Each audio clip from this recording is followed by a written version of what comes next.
Tidak dalam suasana normal. Krisis energi, krisis pangan, krisis keuangan sudah mulai melanda beberapa negara. Masyarakat Bali pada umumnya itu pintar-pintar banget. Ada yang bisa bikin ini, ada yang bisa bikin itu. Karena kendala lah mereka membuat mereka males.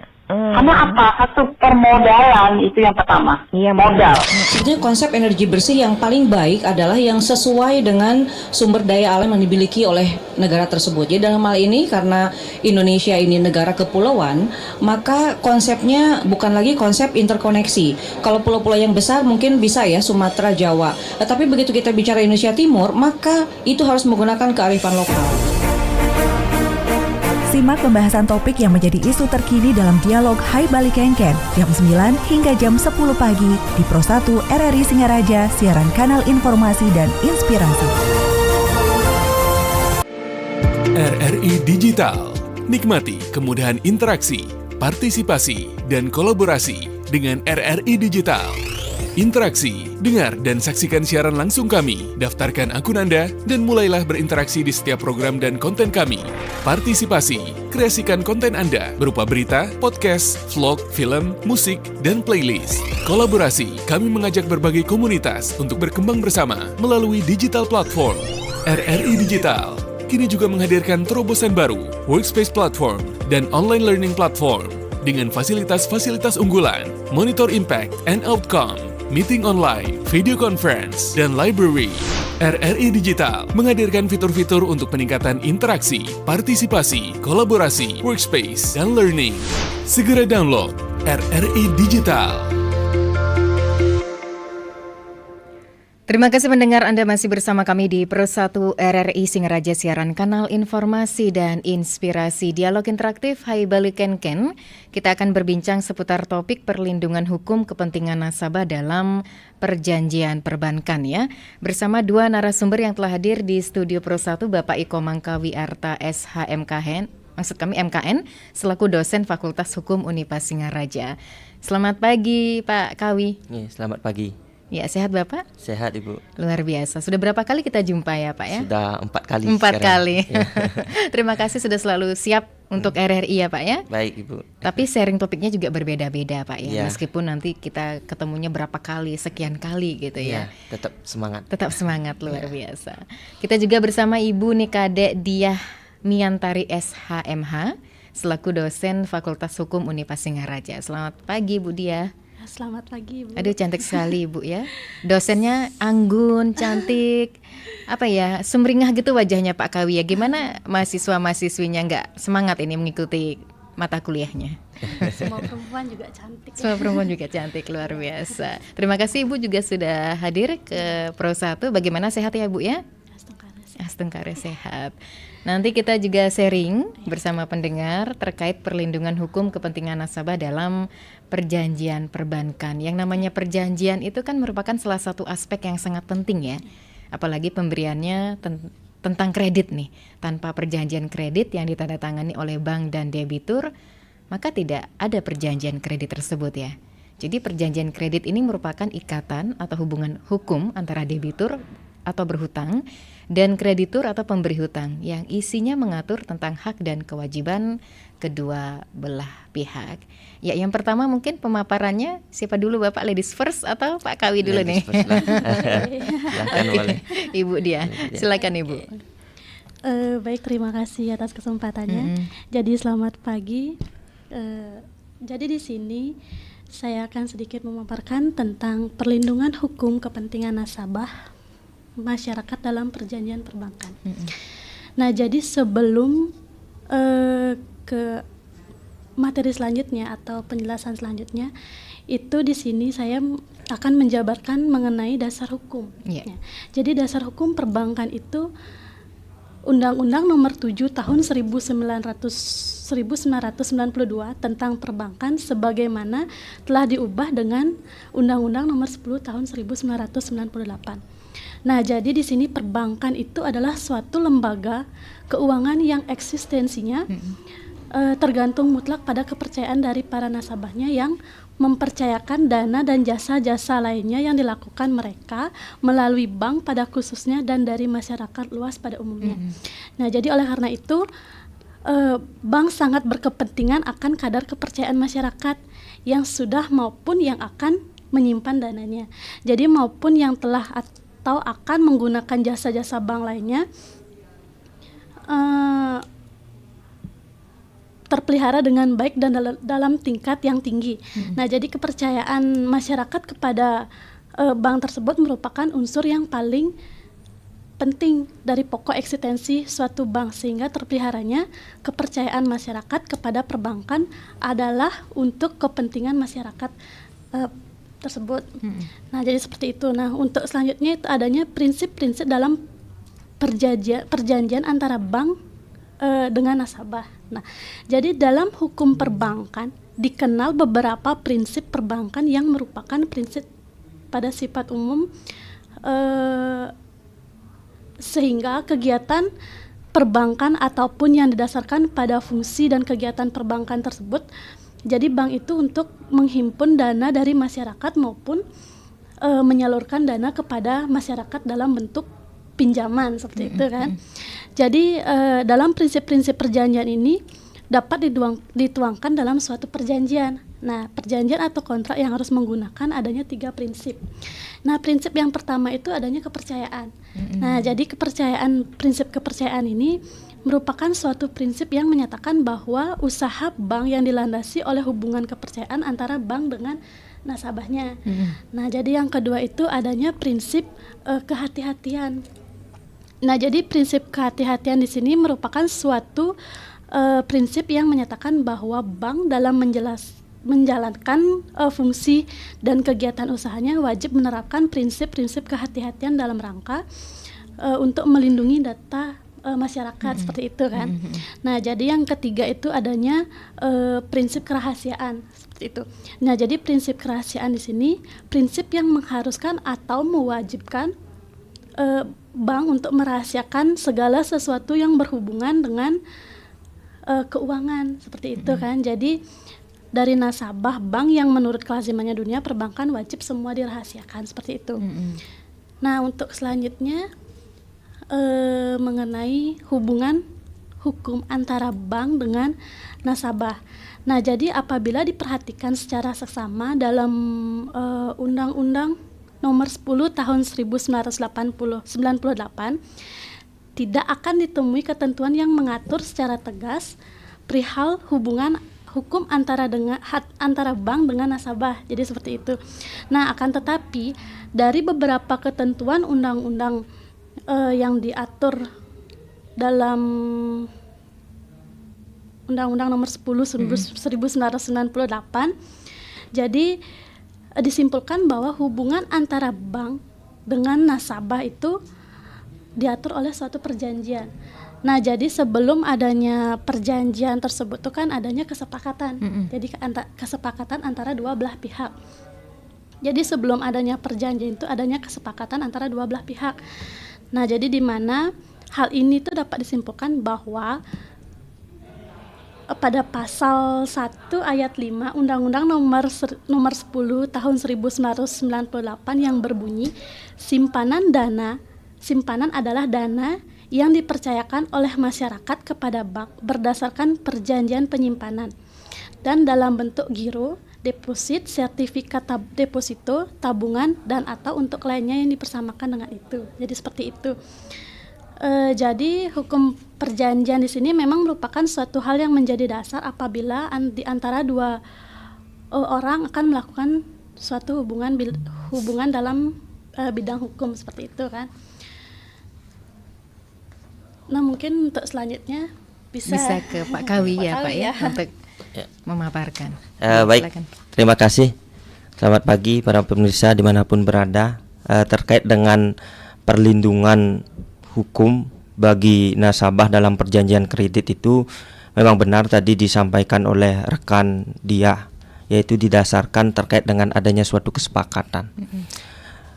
Terjadinya hubungan kontraktual antara kreditur dan debitur, yaitu perbankan dengan nasabah, tentunya didasari dengan adanya syarat sahnya suatu perjanjian itu kita harus dulu mengerti atau pahami.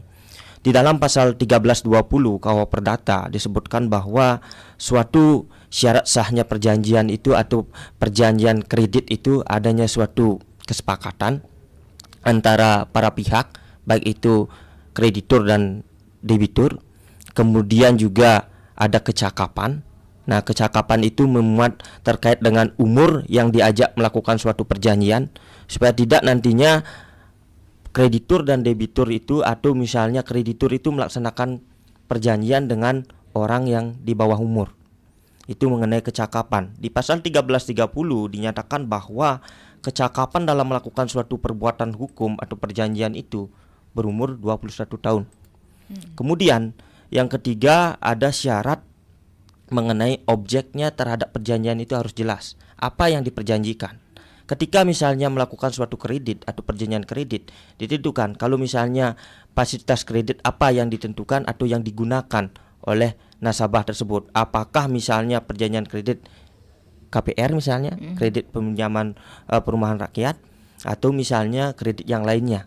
Kemudian yang keempat, suatu kausa yang sah. Artinya kausa yang sah itu terkait dengan isi dari perjanjian itu tidak boleh bertentangan dengan kesusilaan, hukum, dan lain sebagainya. Nah, itu terkait dengan dasar dibuatnya suatu perjanjian atau kontrak perjanjian kredit. Nah, mengenai perlindungan, mengarah kepada perlindungan hukum terhadap nasabah yang melakukan perjanjian kredit itu, tentunya kalau saya mencermati ada dua perlindungan hukum, baik itu perlindungan dalam upaya preventif dan juga upaya dalam bentuk represif. Nah, perlindungan hukum nasabah dalam bentuk preventif itu adalah pencegahan, di mana di dalam pasal 29 ayat 1 Undang-Undang Nomor 10 tahun 1998 tentang perbankan, di sana disebutkan dalam upaya atau melaksanakan perjanjian kredit harus diusahakan bagaimana mengamankan kepentingan perbankan selaku kreditur dan juga mengamankan kepentingan debitur yaitu nasabah.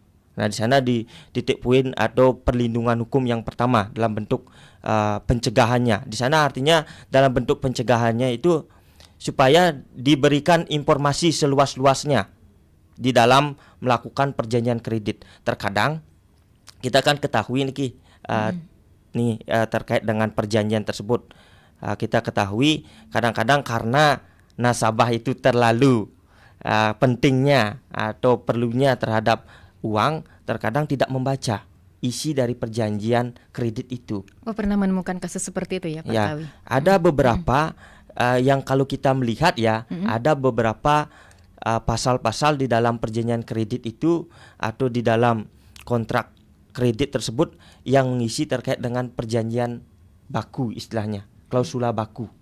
Nah, klausula baku itu ditentukan adanya suatu perjanjian sepihak atau istilahnya ketentuan sepihak yang ditentukan oleh salah satu pihak misalnya.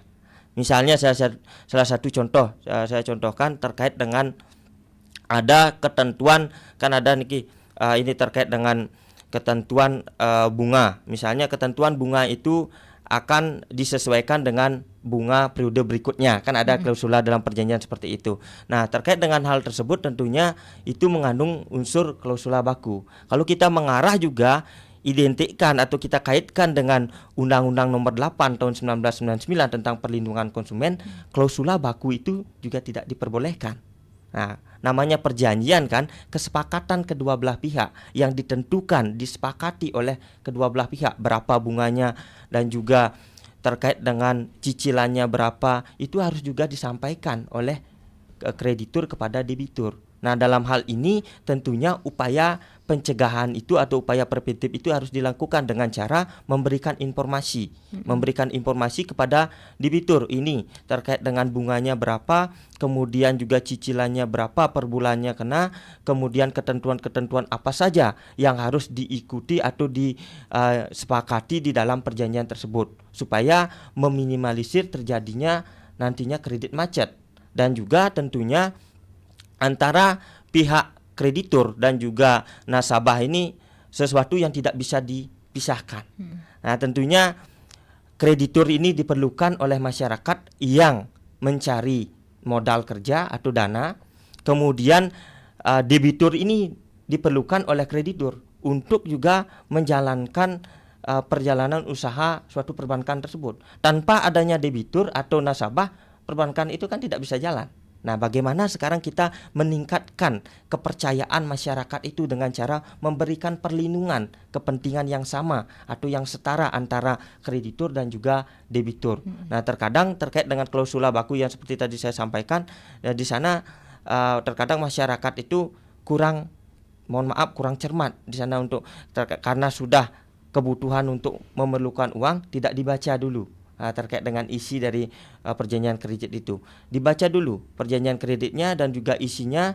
Kalau misalnya ada yang kurang dipahami atau kurang yang ingin disampaikan atau disampaikan saja. Nah, ketika misalnya masyarakat itu mengalami suatu kerugian terhadap kredit itu dan juga mengalami suatu istilahnya ada suatu kerugian atau hal yang tidak setara terhadap kredit tersebut, nasabah ini bisa melakukan suatu pengaduan juga. Nah, terkait dengan pengaduan itu nanti saya akan sampaikan lebih lanjutnya. Oke, tapi yang pastinya memang nasabah dapat terlindungi ya berdasarkan undang-undang ya Pak Kawi ya. Bagaimana perlindungan hukum Bapak yang diberikan nasabah apabila kredit nasabah itu kreditnya macet gitu ya? Oke, ketika misalnya perlindungan hukum dalam kredit macet itu, misalnya sekarang ada nasabah yang meminjam uang dengan agunan tambahan tanah misalnya dan rumah. Ketika misalnya sudah ditentukan kredit itu dalam jangka waktu 4 tahun misalnya, di tahun pertama dia lancar, kemudian di tahun yang kedua dia mulai tersendat-sendat, nah sampai macet lah. Nah, ketentuan dalam hal tersebut di dalam hukum perbankan itu juga ditentukan supaya tidak sebegitu saja atau langsung agunan itu menjadi barang sitaan dan juga barang lelang. Tidak semudah itu. Harus juga melalui prosedur. Prosedurnya apa? Melalui surat peringatan. Peringatan pertama yang diberikan kepada debitur. Kemudian peringatan kedua sampai ke peringatan ketiga. Ketika misalnya dari 3 peringatan itu tidak bisa dilaksanakan, baru menempuh upaya yaitu terkait dengan upaya lelang terhadap barang agunan jaminan tersebut. Artinya debitur itu cedera janji, wan prestasi. Artinya tidak memenuhi daripada isi dari perjanjian kredit tersebut itu. Nah, upaya hukumnya itu atau perlindungan hukumnya itu yaitu dengan cara diberikan suatu surat peringatan atau bisa juga biasanya kalau ada suatu keadaan force majeure misalnya terkait dengan kemarin kan adanya COVID-19 dan lain sebagainya, itu kan banyak dunia usaha dan juga UMKM, dan di samping itu juga yang menggunakan suatu modal-modal yang didapatkan dari pihak perbankan itu kan mengalami suatu kesulitan untuk pembayaran. Ada istilahnya restrukturisasi, bagaimana dia diberikan suatu tengah waktu dulu untuk memperbaiki dan juga membantu daripada debitur itu supaya bisa melaksanakan kewajibannya dan juga menurunkan bunga misalnya, atau misalnya kebijakan yang ditempuh oleh bank misalnya dalam hal memberikan pembayaran bunga dulu atau pembayaran pokok dulu. Nah, itu tergantung dari pihak bank bagaimana kebijakannya untuk memberikan perlindungan terhadap debitur tersebut, seperti itu. Berarti seperti itu solusinya Pak ya. Dan berapa perlindungan hukum Bapak bagi nasabah yang mengalami macet kreditnya gitu? Berapa dalam artian? Ada perlindungan hukum yang diberikan perlindungan kepada nasabah hukumnya macet? Tentu di sini ketika misalnya sekarang tadi terkait dengan surat peringatan tersebut itu kan untuk penguluran waktu dia untuk dinyatakan wan prestasi kan gitu dulu. Kemudian yang kedua setelah itu ada terkait dengan pasal 29 ayat 2 Undang-Undang Perbankan. Nah, yang mana menentukan bahwa ketika misalnya terjadi suatu permasalahan atau kredit macet tersebut yang dirasa tentunya dari pihak debitur itu sudah melakukan suatu upaya-upaya dan lain sebagainya, dan mengarah nantinya ada suatu misalnya perhitungan dari pihak perbankan itu melebihi daripada ketentuan bunga yang ada dan juga ketentuan pokok yang ada, hitung-hitungannya kok bisa tidak sesuai nih atau lain sebagainya, bisa juga perlindungan hukumnya di dalam peraturan Bank Indonesia nomor 10/10/PBI tahun 2008. Di sana ditentukan di pasal 2 dan juga di pasal 6-nya nasabah itu wajib dan bisa melakukan suatu pengaduan, dan juga pihak kreditur atau perbankan itu wajib juga menindaklanjuti dari aduan daripada nasabah tersebut. Nah, ketika misalnya sekarang pihak bank itu tidak menindaklanjuti dalam hal tersebut, tentunya nanti ada suatu step by step yang dilakukan oleh debitur itu sendiri. Nah, itu merupakan suatu bentuk perlindungan hukumnya. Artinya ada dasar hukumnya ketika misalnya sekarang ketentuan hak daripada nasabah itu dilanggar oleh pihak kreditur misalnya, seperti itu. Oke. Ya. Baik, karena sudah berdering ya Pak Ya. Kawi dan juga Ibu Dia, bagaimana kalau kita menyapa pendengar Baik. di 24644. Selamat pagi. Ya, selamat pagi. Mbak Irna kah? Dengan Ayu Sundari, Mas Ramadan. Oh, Mbak Ayu Sundari, Mbak. Salam sehat. Dan Iya, salam sehat Mas Ramadan yang ada di Sorong. Pagi ya. Om Swastiastu ya. Nah, jadi juga untuk para Bapak dan Ibu narasumber ya. Om Swastiastu, semoga selalu sehat. Amin. Ini tentang nasabah ya, dan nasabah bank ya. Iya, perlindungan hukum Pada pada nasabah. Saya tanya pertama bahwa jaminan ke bank versus agunan ya. Agunan itu kan biasanya lebih besar ya, karena kan di masa-masa lalu yang saya tahu bank itu biasanya kolaps akibat ulah oknum. Jadi agunannya kecil, dia berikan kredit besar, kemudian kreditnya macet. Nah, itu kan sengaja ya. Ya, sebenarnya aturan yang sehat seperti apa sih menurut aturan perbankan, perundang-undangan tentang perbankan ya. Terus yang kedua tentang kan bank menjamin rahasia nasabah, tetapi bank kan berkewajiban juga melaporkan transaksi keuangan kepada PPATK. Nah, jikalau ada transfer yang mencurigakan dan terus-menerus dilakukan, kemudian yang tidak wajar lah maksudnya, itu kan terpaksa, bukan terpaksa, tapi bank harus melaporkan ke PPATK. Nah, berarti rahasia nasabah itu yang seperti itu kan bocor, artinya bank mungkin transfer dalam bentuk yang besar ya. Kalau yang kecil-kecil kan tidak masalah, itu tidak mungkin kan. Terus apakah pemerintah menjamin, yang ketiga yang terakhir ini, pemerintah menjamin juga bank swasta LPS-nya ini menjamin simpanan paling banyak yang saya tahu kan 2M. Nah, kalau orang punya uang lebih dari 2M, artinya dia harus menyimpan uangnya di bank lain dengan nama orang lain. Kalau namanya sama, dan hanya menjamin 2 miliar meskipun dia punya uang di mana-mana ada, misalnya triliun misalnya. Kemudian terjadi sesuatu, bank misalnya terjadi apa itu namanya bangkrut misalnya. Kan bank harus menjamin. Nah, itu bagaimana? Dia kan cuma dibayar 2 miliar diganti ya kerugian. Sementara uangnya lebih dari itu. Apa harus memakai nama orang lain untuk menyimpan uangnya di bank-bank lainnya juga? Karena setiap bank per nasabah perbankannya 2 miliar saja. Mungkin itu saja dari saya. Makasih ya. Baik, terima jawabannya. kasih Mas Ramadan yang ada di Sorong atas atensinya.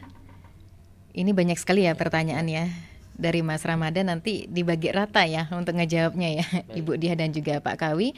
Dan sudah ada WhatsApp dari Pak Romi terkait pertanyaannya mengenai munculnya istilah rahasia bank. Apa dasar filosofinya? Dan sekiranya ada oknum bank yang membocorkan rahasia tersebut, kira-kira apa yang akan terjadi?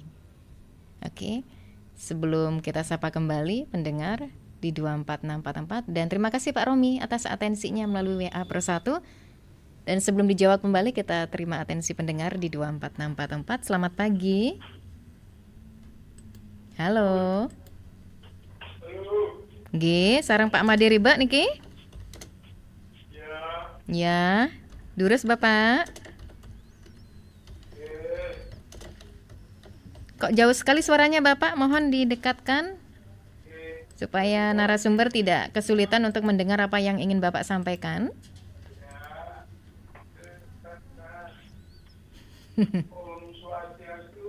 Masih jauh niki suaranya Pak Made, mohon agak dekat sedikit.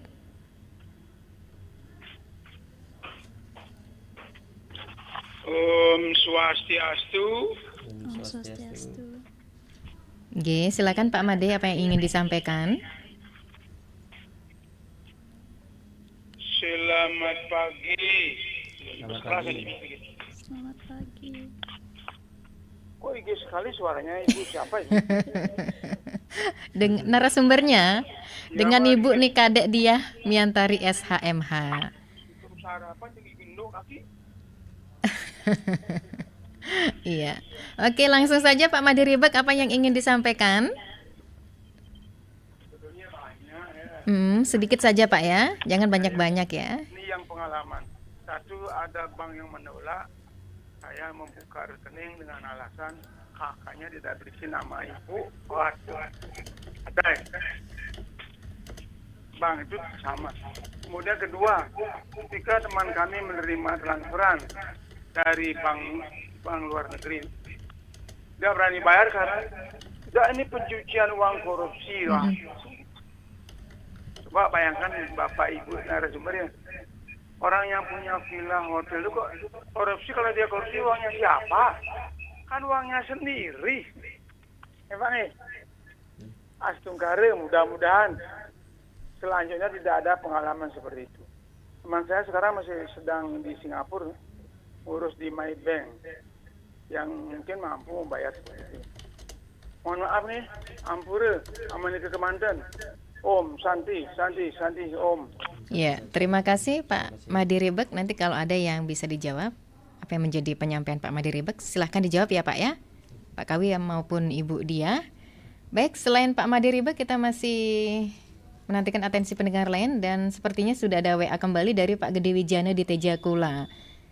Tapi sebelum saya bacakan WA-nya Pak Wijana, saya terima kembali atensi pendengar. Selamat pagi. Selamat pagi Om Swastiastu Pak Narte. Rahayu nih. Nggih, tiang. Salam Rahayu. Salam Rahayu Pak Narte, nggih, silakan. Dari pihak mana ini? Dari dosen Fakultas Hukum, dosen hukum ya, Fakultas Hukum Unipas Singaraja. Oh, Unipas. Nggih. Iya. Salam akademik Jaya. Iya, salam akademik Jaya. Wah, hafal ini Pak Narte ya. Iya, karena levelnya akademik sama-sama. Nggih. Saya mantan dosen tapi purna bakti. Purna bakti. Oke. Ya, salam sama Pak Rektor, juga Pak Gede Metre ya. Iya, terima kasih Pak. Sama Pak Bu Resmi, itu murid saya dulu di SMP. Iya. Baik. Saya hanya menanyakan, siapakah yang mengawasi, katakanlah di bank itu ada bagian kredit ya, kemudian dengan peminjam atau nasabah itu kan ada jaminan. Kalau jaminan sertifikat kan dibawa kertas dia ya. Kalau jaminan bangunan, bagian kredit itu sepertinya main dengan peminjam atau nasabah. Katakanlah dia pinjam 20 juta. Bangunannya itu ditafsir 30 juta. Ini sering terjadi, dan saya kadang-kadang ketawa dengan teman yang mendapatkan dana, tetapi Bani dia dilelang itunya sudah dapat untung 10 juta. Misalnya bangunan itu harusnya harganya 15, diangkat jadi 25, dia pinjam uang 20. Terus tidak dibayar-bayar, dilelang. Dilelang dia sudah dapat untung, dan bagian kredit atau bagian apa namanya itu juga dapat.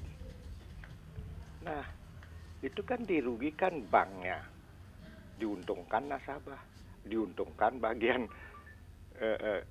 kredit yang keluar. Siapakah yang menafsir jaminan itu dan mengawasi? Jangan sampai kong kali kong ini KKN merugikan perbankan misalnya. Nah itu yang saya ambil karena contohnya pengalaman.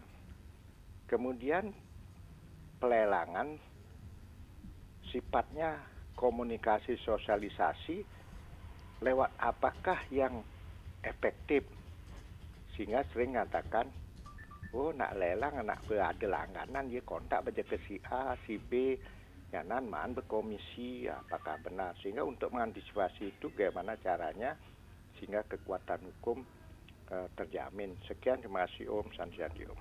Ya, terima kasih kepada Pak Narte atas atensinya. Saya kembali lanjutkan membaca apa yang menjadi penyampaian Pak Gede Widiana di Tejakula, mempertanyakan Pak Widiana meminjam uang di BRI KUR, tidak pernah mendapat buku hutang, jadinya tidak tahu berapa sisa hutangnya. Apa memang biasa seperti itu? Saya mencari kredit lewat agen BRI. Ini ada yang tahu nggak, Ibu Dia maupun Pak Kawi, persoalan ini? Terkait dengan meminjam uang ya? Tidak dapat. Terkait meminjam uang di BRI KUR, tapi tidak mendapatkan buku hutang, jadinya dia tidak tahu berapa sisa hutangnya. Harusnya dia memperoleh informasi terkait dengan berapa sisa hutangnya itu. Langsung ke bank yang bersangkutan gitu mestinya ya. Kalau misalnya sekarang memakai rekening koran misalnya nih, dicetak rekening korannya kan kelihatan tuh berapa per bulannya, berapa sisa hutangnya berapa. Kemudian setelah dikurangi pokok dan juga pembayaran bunganya itu berapa sisa hutangnya dan juga harus didapatkan. Oke, tapi sebelum semua dijawab ya, mohon izin kepada kedua narasumber, kita jeda sejenak. 97,9 FM, 101,2 FM, dan AM 1080 kHz Pro 1 RRI Singaraja, kanal informasi dan inspirasi.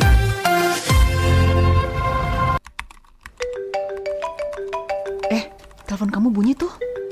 Oh iya. Halo? Halo nak, bagaimana kabar tak? Alhamdulillah baik Mak. Kenapa Mak? Jadi Jaki pulang lebaran nanti nak? Belum tahu Mak, lihat nanti. Masih banyak ini kerjaan mau diselesaikan Mak. Nah, kalau sempat pulang kina, Mama rindu. Kenapa Ton? Itu ibu saya suruh pulang. Loh, kenapa nggak pulang saja? Cuma setahun sekali loh. Masih harus kerjain presentasi nih, biar proyeknya cepat kelar. Bersyukur loh Ton, kamu masih punya orang tua. Masih ada kesempatan untuk membahagiakannya. Andai saja saya masih punya orang tua. Mak. Allahu Akbar. Allahu Akbar. Mak. Tono? Kamu pulang nak? Ih, rindu sekali Mama nak. Iya Mak. Maafkan Tono ya Mak. Waktu tak dapat terulang. Sempatkan diri untuk pulang.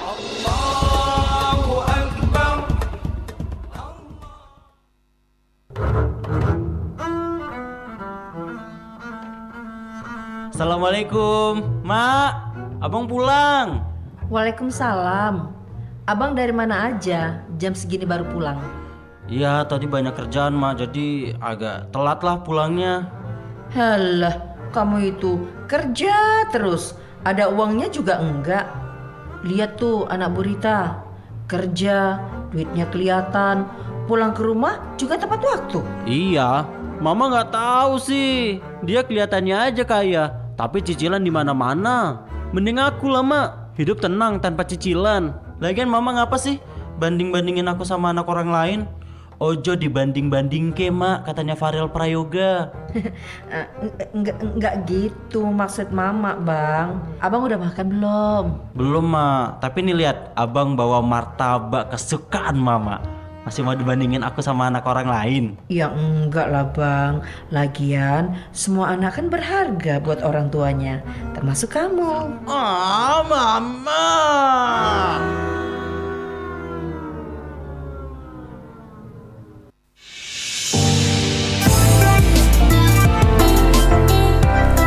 Bu. Ya. Pesan nasi pecel 1 ya. Minumannya air hangat aja. Oke nak, nggak sekalian kerupuknya. Ibu juga jual nasi goreng loh. Lain kali diorder ya. Wah, seru banget nih nguleknya Bu. Yuk selalu dengerin RRI Pro 1, kanal informasi dan inspirasi 97,9 FM. Pro 2, teman terbaik kamu 105,4 FM. RRI juga sebagai media promosi yang gak kalah keren dengan media promosi lainnya. Info pemasangan iklan bisa hubungi Dewa Ayu Asri WA 0815436479 atau Dewa Sudiarte WA 081547068606. RRI Media Independen Pemersatu Bangsa.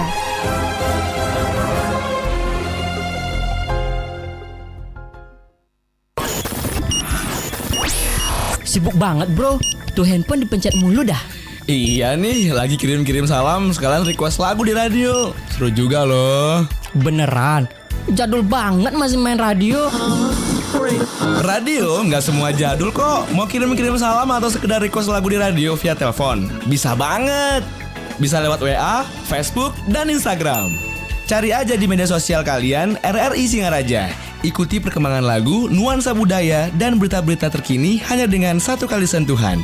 Eits, ada aplikasinya juga loh, RRI Playgo. Yuk hubungi marketing kita untuk cari tahu seputaran pemasangan iklan dengan Desri 085 338 912 111 atau Dewa 081 54 706 806.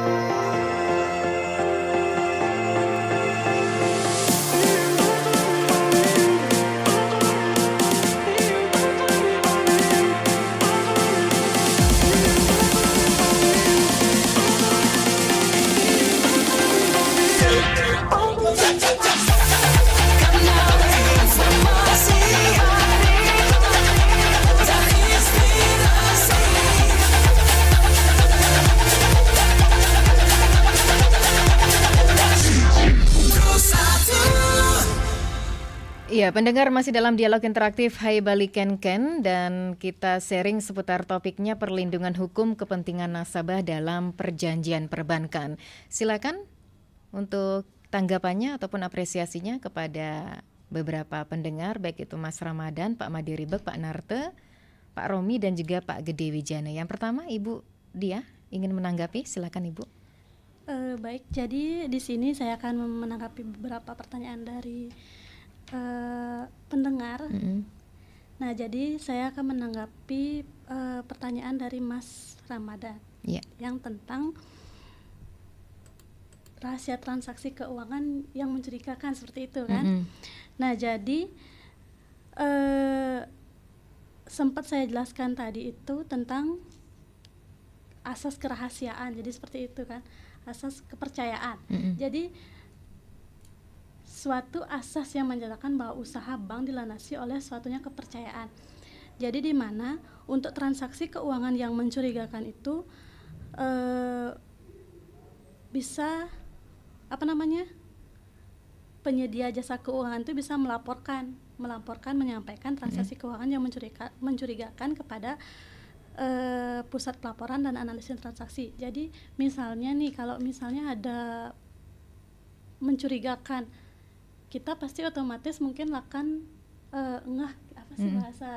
bahasa kayak gitunya mungkin pasti akan langsung tanggap gitu ya. Langsung tanggap, mungkin baru pertama kali misalnya mengalami kecurigaan seperti itu kan.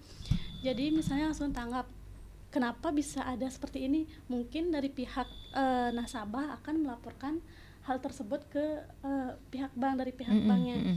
Jadi kenapa bisa ada pelaporan seperti ini? Mungkin bisa kalau misalnya kejadian itu baru pertama kali, mungkin akan diblokir untuk mengetahui lebih lanjut gimana proses untuk transaksi keuangan yang mencurigakan tersebut. Nah, jadi untuk yang selanjutnya itu tentang rahasia bank ya. Iya. Rahasia bank itu sebenarnya kan bank itu sudah dipercaya oleh masyarakat kan. Jadi kalau misalnya ada rahasia yang kemungkinan akan mungkin kayak tadi dibilang akan dibocorkan seperti itu kan, kemungkinan untuk rahasia bank tersebut adanya pemanggilan nasabah. Jadi kalau misalnya ada permasalahan dalam apa namanya ini permasalahan dari nasabah tersebut kan, misalnya kalau ada masalah pasti otomatis masyarakat yang mengalami permasalahan tersebut akan dipanggil untuk melakukan apa ya misalnya ya keadaan keuangannya seperti apa, transaksinya kayak gimana kan, seperti itu kan. Makanya kalau misalnya ada rahasia bank yang dibocorkan mungkin seperti itu kan, paling tidak untuk di atasan untuk masalah apa yang terjadi seperti itu kan. Ya, kok bisa sampai bocor gitu ya, Bu ya. Bocor gitu kan. Itu mungkin Pak Kawi ada yang Ya, silakan Pak Kawi untuk menanggapi. Tapi sebelum tanggapannya Pak Kawi berdering dari tadi nih, Pak. Ya. Oh, masih belum berdering kembali. Oh, ya. Oke, silakan Bapak untuk tanggapannya. Saya jawab ya. Pertama dari Pak Ramadan atau Mas Ramadan yang ada di Sorong terkait dengan agunan yang bernilai kecil, saya rasa itu mempunyai suatu keterkaitan dengan Pak Narte ya, terkait dengan pengawasan jaminan kredit, terkait dengan tafsiran daripada agunan kredit tersebut. Dan juga yang pertama saya jawab, dari agunan itu sudah ditentukan oleh pemberi kredit, dalam hal ini banknya, untuk istilahnya mengappraisal, menilai berapa jaminan kredit yang bisa didapatkan oleh debitur dengan agunan tambahan, misalnya rumah atau misalnya mobil tahun berapa, seperti itu. Nah, itu nilai hitungannya itu otomatis supaya memberikan suatu nilai keamanan bagi pihak nasabah dan juga bagi pihak kreditur juga perbankan tersebut, dinilai dari nilai appraisalnya tersebut. Kalau misalnya lokasi tanah tersebut di Kota Singaraja dengan nilai appraisal misalnya 300 juta, berapa bisa diberikan kredit? Kan tidak mungkin melebihi daripada 300 juta atau misalnya sama dengan 300 juta. Kan bank itu juga memperhatikan dari sisi keamanannya dalam menjalankan suatu pemberian fasilitas kredit supaya tidak bank itu kolab atau misalnya macet kan gitu. Dengan adanya pemberian kredit yang melebihi dari ketentuan asas, dan dalam asas pemberian suatu kredit itu sudah ditentukan oleh pihak bank, supaya asas-asas dalam perjanjian kredit yang sehat itu pertama harus disesuaikan dengan nilai appraisal, itu yang utama. Tidak boleh melebihi daripada agunan tambahan, itu yang kedua. Nah, itulah yang menjadi dasar dari pihak bank untuk menentukan nilai agunan tersebut supaya memiliki suatu posisi yang aman di pihak perbankan tersebut, seperti itu.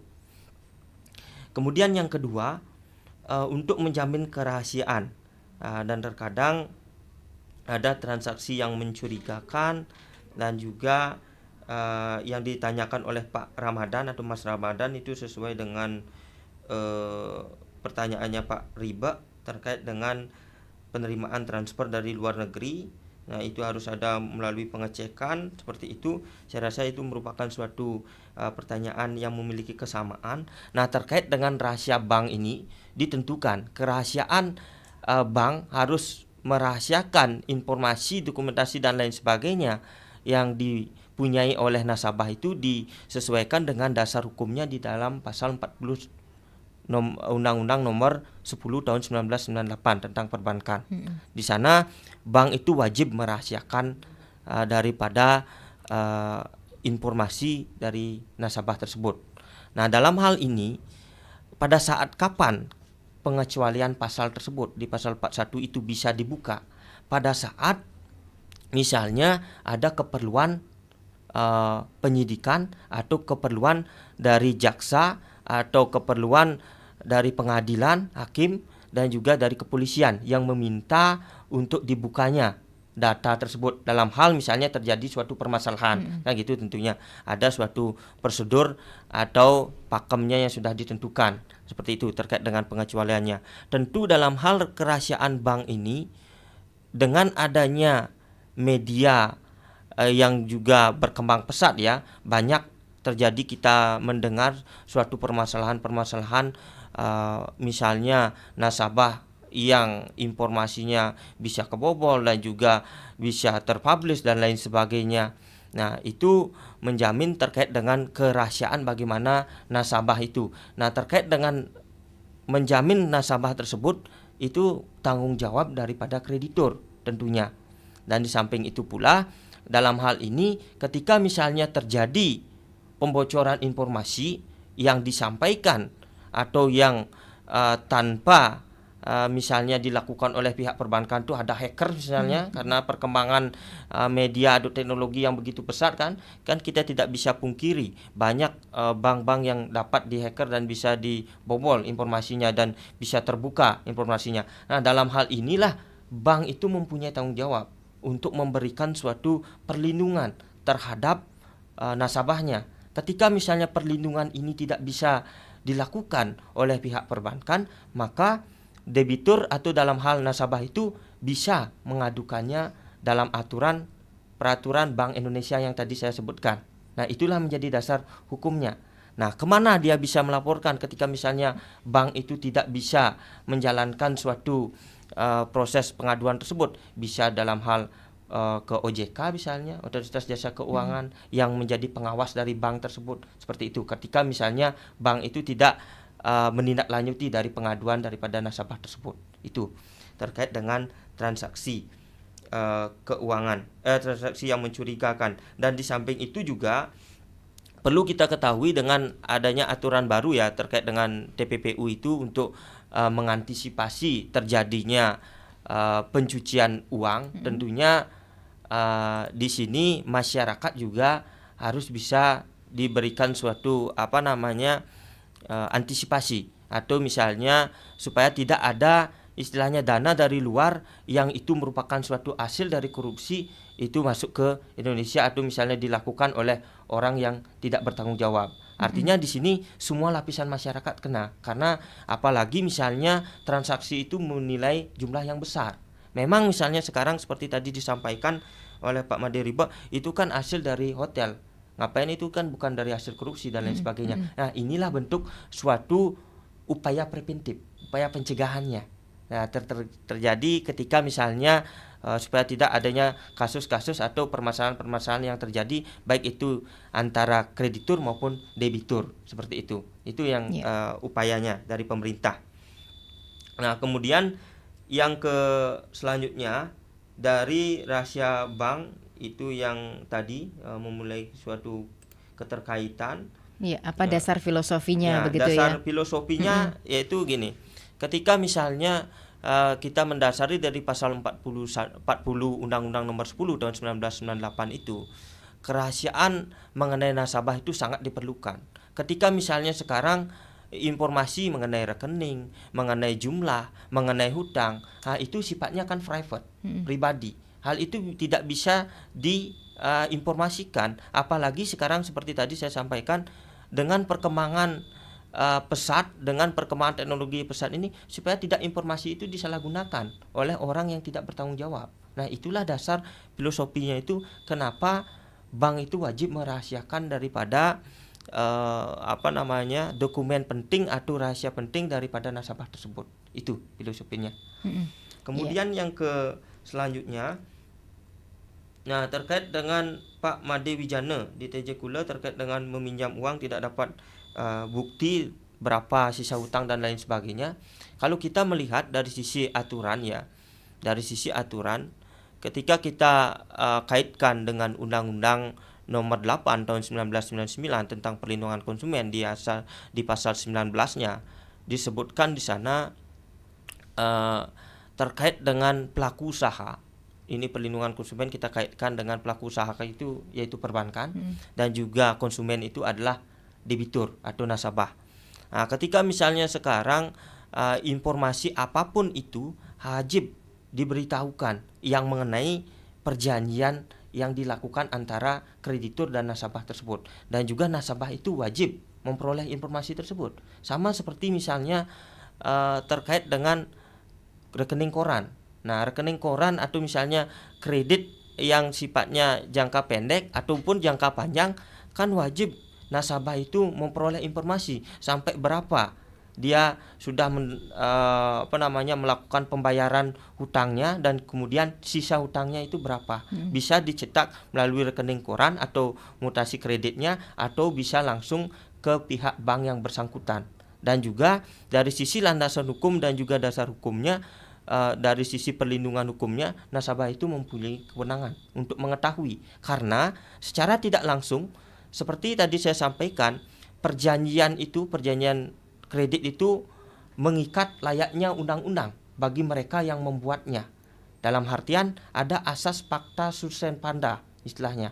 Artinya perjanjian itu mengikat layaknya undang-undang bagi mereka yang membuatnya. Artinya ketentuan undang-undang itulah bagi mereka, bagi kreditur dan bagi debitur. Terkait dengan misalnya sisa hutang, yaitu terkait dengan sisa hutang berapa debitur itu harus membayarkan, dia wajib mengetahui. Karena itu dituangkan dalam sebuah perjanjian yang disebut tadi undang-undang bagi mereka yang membuatnya. Seperti itu. Iya. Yang disampaikan Pak Narto sudah terjawab, Pak ya? Sebelum terkait dengan nilai tafsir ya, yang tadi itu sudah ditentukan terkait dengan agunan ya, dan juga terkait dengan pengawasan kredit tentunya ada istilahnya dari pengawasan kredit itu kan ada atasan-atasan yang mengawasi terkait dengan hal tersebut. Terjadinya perjanjian kredit itu kan misalnya ada kepala cabangnya atau misalnya badan pengawas yang lainnya atau OJK misalnya kalau mengarah sudah mengalami suatu fraud atau kesalahan-kesalahan yang dilakukan oleh pihak perbankan misalnya. Terkait dengan hal tersebut, ketika misalnya terjadi suatu pelelangan lewat apakah supaya memiliki suatu nilai keamanan, itu bisa dilakukan ke kantor pelayanan kekayaan negara dan lelang atau KPKNL. Kalau misalnya itu balai lelang kelas pertama melalui negara, kalau misalnya balai lelang kelas 2 yaitu melalui pejabat swasta yaitu yang dijabat oleh notaris, biasanya itu bisa juga dilakukan di sana terkait dengan pelelangan tersebut supaya pelelangan tersebut bisa fair. Seperti itu. Dan juga seperti dengan perkembangan saat ini, dengan perkembangan teknologi yang tadi saya sampaikan, juga ada lelang melalui online juga. Nah, itu ada supaya memiliki suatu nilai transparansi biasanya seperti itu. Oke, berhubung masih ada durasi waktu pendengar 3 menit ke depan untuk Anda yang ingin beratensi kembali, singkat padat jelas ya, berhubung durasi yang sangat singkat dan sangat-sangat terbatas, kami berikan waktu untuk Anda kurang lebih 3 menit ke depan yang ingin beratensi di 24644 ataupun bisa ke WA Pro 1 ya. Oke, ada respon dari Mas Ramadan terkait tanggapan dari narasumber, mengucapkan terima kasih, dan ada satu yang belum dijawab katanya, ini mengenai apakah pemerintah menjamin simpanan LPS dari nasabah bank swasta. Ada penelpon kembali, singkat padat jelas, dengan siapakah? Selamat pagi. Selamat pagi. Pagi, Pak Sudarsana. Nggih, Bapak. Silakan Bapak penyampaiannya. Selamat pagi Bapak dan Ibu narasumber. Pagi Bapak. Salam Swastiastu. Ini terkait dengan perlindungan nasabah. Iya. Dari perlindungan hukum kepada nasabah. Di sini terkait dengan perjanjian kredit, kami lihat itu biasanya jumlah kredit, bunga kredit, jangka waktu dan lain sebagainya. Di sini pernah terjadi di mana bank itu menaikkan suku bunga tidak dengan perjanjian kredit. Pertanyaan kami, apakah boleh bank tersebut menaikkan dengan tidak sesuai? Itu saja kami sampaikan. Terima kasih. Baik, terima kasih Pak Sudarsana, luar biasa penyampaiannya, singkat padat jelas dan bisa ditangkap Pak ya. Jelas Pak ya penyampaiannya apa yang disampaikan Pak Sudarsana. Tadi ya? Yang tadi dari Mas Ramadan. Enggak, yang terakhir Pak Sudarsana. Pak Sudarsana terkait dengan perjanjian kredit begitu ya, jumlah angka kredit dan jangka waktu di mana pernah terjadi bank itu menaikkan suku bunga, gitu. Apakah boleh katanya? Oh ya. Itu pertanyaannya. Kalau Mas Ramadan yang belum terjawab mengenai apakah pemerintah menjamin simpanan LPS dari nasabah bank swasta. Oke, tanggapannya Bapak singkat padat jelas. Pertama dari Mas Ramadan, apakah pemerintah itu menjamin terkait dengan bank swasta? Tentunya menjamin. Terkait dengan lembaga penjamin simpanan itu tidak hanya bank negeri saja, tetapi bank swasta juga bisa dijamin. Itu yang pertama. Kemudian juga ada OJK untuk melindungi hal tersebut. Melanjutkan di pertanyaannya Pak Sudarsana, memang tentu kalau jumlah kredit, jangka waktu kredit itu disepakati oleh para pihak, baik itu nasabah dan juga bank, dalam hal ini kreditur dan debitur. Nah, ketika misalnya sekarang ada penaikan suku bunga, pertama, apabila penaikan suku bunga itu sudah ditentukan kesepakatannya oleh para pihak dan juga penaikan suku bunganya berapa, misalnya ditentukan per tahunnya itu mengalami 1,5% gitu misalnya. Nah, ketika misalnya itu ada suatu penaikan suku bunga dan juga sudah disetujui misalnya oleh pihak nasabah, itu tidak menjadi suatu permasalahan karena itu merupakan suatu kesepakatan. Itu pertama. Ketika misalnya sekarang bank itu secara sepihak menaikkan suku bunga, seperti ketentuan yang tadi saya sampaikan, klausula baku. Artinya bank itu atau dalam hal artian kreditur itu sudah menentukan. Artinya ketika misalnya terjadi penaikan suku bunga akan disesuaikan pada kemudian hari tanpa ditentukan berapa jumlahnya penaikan sukunya itu, penaikan suku bunganya tersebut. Ketika misalnya tanpa diisi jumlah suku bunga tersebut, nah itulah yang masuk ke dalam klausula baku yang mengarah kepada kerugian bagi nasabah itu. Nah, kepada siapa nantinya ketika misalnya itu tidak disepakati oleh penaikan suku bunga tersebut, nasabah itu bisa melakukan suatu aduan ke bagian kreditnya. Dan bisa juga ketika misalnya bagian kredit tidak mengubris, bisa melakukan pengaduan ke atasannya langsung, gitu, terkait dengan isi suku bunga itu tidak sesuai dengan perjanjian apa yang mereka sepakati sebelumnya, itu.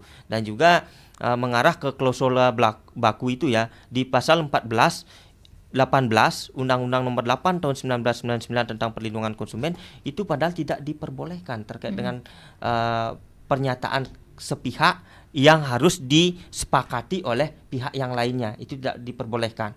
Itu harus ada dasar kesepakatan dulu dari kedua belah pihak. Ketika misalnya hal itu, misalnya di pasal 1768 KUH Perdata sudah ditentukan, ketika misalnya tidak ditentukan secara jelas suku bunga itu kenaikannya berapa per tahunnya oleh pihak kreditur misalnya, kembali dengan penetapan bunga menurut undang-undang. Nah, penetapan bunga menurut undang-undang itu menurut Statblad nomor 22 tahun 1848 itu sudah ditentukan mengenai bunga per tahun itu 6%, gitu. Ya, ketika misalnya ketentuan kenaikan bunga itu tidak ditentukan oleh perbankan, tidak diperjanjikan berapa kenaikannya per tahun, maka kembali ketentuan undang-undang tadi di pasal 1768 tersebut KUH Perdata. Oke, baik, sudah semua terjawab ya Pak Kawi maupun Ibu Dia. Dapat disimpulkan Bapak apa yang menjadi penyampaian beberapa pendengar tadi? Apa kira-kira yang menjadi hambatan dan juga solusi yang perlu diterapkan ataupun tips yang perlu diterapkan oleh masyarakat supaya tidak terkena namanya proses salah satunya kredit macet begitu Pak di beberapa bank? Oke, pertama tentunya dari dua sisi ya. Dua sisi, pertama dari sisi kreditur dan juga debitur. Dari sisi kreditur tentunya harus memberikan suatu perlindungan terhadap nasabah, dalam artian ketika misalnya nasabah itu memiliki rasa ketidakpercayaan terhadap kreditur, tentunya perjalanan sebuah usaha perbankan tersebut tidak bisa jalan, kan seperti itu. Di sisi lain, debitur juga harus cermat dalam melakukan suatu perjanjian kredit itu, dibaca dulu supaya tidak ada istilahnya beberapa klausula yang bisa mengarah kepada kerugian daripada nasabah tersebut. Nah, di sisi lain juga nasabah atau debitur itu juga ditentukan ketika misalnya sekarang ini kan merupakan suatu hal yang tidak bisa dilepaskan ya, antara kreditur dan debitur ini saling berkaitan dia. dan juga saling membutuhkan seperti itu. Nah, dari konsep saling membutuhkan ini bagaimana memberikan suatu nilai kepastian hukum dan perlindungan hukum dan kesetaraan bagi kreditur dan debitur tersebut supaya bisa terjalannya kredit yang lancar dan tanpa adanya suatu kredit macet. Oke, baik. Terima kasih Bapak atas kesimpulannya dan juga solusi yang diberikan kepada pendengar terkait topik perlindungan hukum kepentingan nasabah dalam perjanjian perbankan. Ini mudah-mudahan bermanfaat ya pendengar ya, sharing topiknya bersama kedua narasumber, Bapak Iko Mangkawiarta SHMKN dan juga Ibu Nikade Diah Miantari SHMH, keduanya selaku dosen Fakultas Univas Singaraja. Terima kasih kepada kedua narasumber atas kehadirannya di studio Pro 1 RRI Singaraja dalam dialog interaktif Hai Balik Kenken di edisi Rabu 11 Oktober 2023. Terima kasih pendengar atas kebersamaannya. Sekian dialog interaktif Hai Balik Kenken dan sampai jumpa. 97,9 FM, 101,2 FM, dan AM 1080 kHz Pro 1 RRI Singaraja. Kanal informasi dan inspirasi.